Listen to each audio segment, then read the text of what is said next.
لما الزوجة تلعب دور الندابة أو البكاء من أجل المنظر العام، يعني هي الزوجة تتحول إلى دور الندابة أو تبكي من أجل المنظر العام.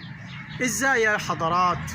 هي تبقى منشفة ريق جوزها وزقي أبوه الأنجمون، أنا معرفش إيه هو الأنجمون ده، بس يعني منشفة ريقه يعني، أو هو منشف ريقها، أو بينهم خلافات من سنة واثنين وعشرة، دايما خلافات وصراعات ومشاكل، حتى تصل إلى أحيانا إلى انفصال أو طلاق صامت زي ما بيقولوا.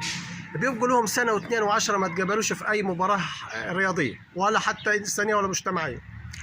وممكن أحيانا الزوج ده يكون مريض لسنة اثنين كارهينه وعايفينه، أصل الإنسان ده تقيل يا جماعة، تقيل الإنسان، ربنا يكفينا ويكفيكم شر المرض.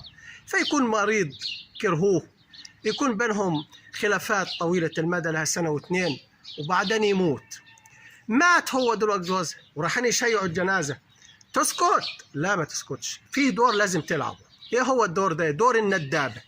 الندابة دي زمان ست كانت تاخد فلوس وتقعد تحيي الجنازات، تبكي، هي تبكي ما تبكيش من قلبها، ده دور بتلعبه عشان اسمه المنظر العام.